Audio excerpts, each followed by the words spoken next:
नमस्कार मित्रों, आज हम आपके बीच प्रस्तुत कर रहे हैं बहुत ही अच्छी प्रेरक कहानी जो आपको बताएगी कि जीवन में किस तरह से खुश रहना चाहिए। तो आइए कहानी शुरू करते हैं। हॉस्पिटल में दो मरीजों को भर्ती किया गया जो गंभीर रूप से बीमार थे, जिनको हॉस्पिटल के एक ही कमरे में शिफ्ट किया गया और दोनों मरीजों के बेड अगल बगल थे। एक मरीज को खिड़की के पास वाला बेड मिला और उन्हें हर दोपहर 1 घंटे के लिए अपने बिस्तर पर बैठने की अनुमति दी गई, जिससे उसके फेफड़ों से तरल पदार्थ निकल सके। जबकि दूसरे मरीज को अपना सारा समय अपनी पीठ के बल सपाट लेटे हुए बिताना पड़ा।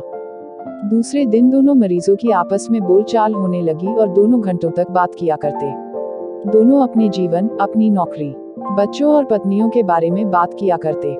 एक दिन खिड़की के दूसरी तरफ के मरीज ने खिड़की की तरफ वाले मरीज से कहा कि क्या वो बता सकता है कि खिड़की के बाहर क्या हो रहा है, क्योंकि वो बहुत ऊब चुका है। उस दिन से खिड़की के पास का आदमी खिड़की के बाहर दिखाई देने वाली सभी चीजों का वर्णन करने लगा। उस आदमी ने बताया कि बाहर एक सुंदर झील और एक सुंदर पार्क है। बहुत सारे बच्चे पार्क में खेल रहे हैं। बहुत सुंदर सुंदर फूल लगे हुए हैं। झील में बतखें तैर रही हैं। दूर सड़क दिखाई दे रही है जिस पर गाड़ियां आती जाती दिख रही हैं। आसमान में पंछी उड़ते दिखाई दे रहे हैं और शहर के क्षितिज का एक अच्छा दृश्य दूर से देखा जा सकता है। दूसरा मरीज उनकी बातें सुनता और कल्पना करता। अब खिड़की वाला मरीज रोज 1 घंटे उसको खिड़की से बाहर की दुनिया के बारे में बताता और दूसरा मरीज उसकी बातें सुनकर कल्पना करता। एक दोपहर खिड़की वाले मरीज ने बताया कि एक परेड निकल रही है जिसके आगे स्कूल के बच्चे हैं और उनके पीछे नौजवान। वो बहुत दूर हैं, क्या तुम्हें ड्रम की आवाज सुनाई दे रही है? हालांकि दूसरा आदमी बैंड को नहीं सुन सकता था, वह इसे खिड़की के द्वारा बताए गए दृश्य के रूप में कल्पना कर सकता था। इसी तरह खिड़की की साइड वाला मरीज रोज बाहर के दृश्य के बारे में बताता और दूसरा मरीज इसकी कल्पना करता। इसी तरह दिन और हफ्ते बीतते गए। एक सुबह हॉस्पिटल की नर्स दोनों रोगियों की स्थिति की जांच करने के लिए आई। पहले उसने खिड़की वाले मरीज की जांच की और उसने पाया कि वो मरीज मर चुका है। उस व्यक्ति ने शांतिपूर्वक अपनी नींद में ही अपनी मौत को गले लगा लिया था। शव को ले जाने के लिए नर्स ने दुखी होकर अस्पताल परिचारकों को बुलाया। उसके बगल वाले व्यक्ति को इस बात का बहुत बुरा लगा।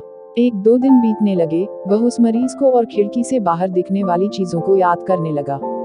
खिड़की से बाहर झांकने और बाहर की खूबसूरत दुनिया को देखने की उम्मीद में उस आदमी ने नर्स से पूछा कि क्या उसे खिड़की के बगल में ले जाया जा सकता है। नर्स ने उसको खिड़की वाले बेड पर शिफ्ट कर दिया और बताया अब वो थोड़ा थोड़ा बैठ भी सकता है।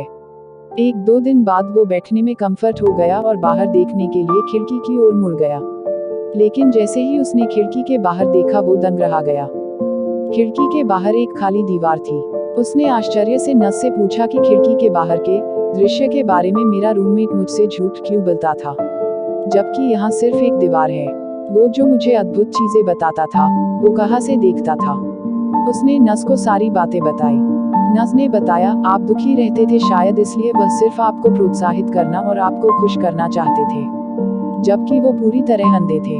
वो आदमी बहुत देर तक सोचता रहा और उसने निर्णय लिया कि वो फिर कभी भी दुखी नहीं रहेगा। तो दोस्तों, आपको यह हॉस्पिटल की खिड़की कहानी कैसी लगी? आपको कितना इंस्पायर किया? कृपया कमेंट के माध्यम से अवश्य बताएं। मिलते हैं ऐसे ही और एक नई कहानी के साथ, तब तक के लिए जय हिंद।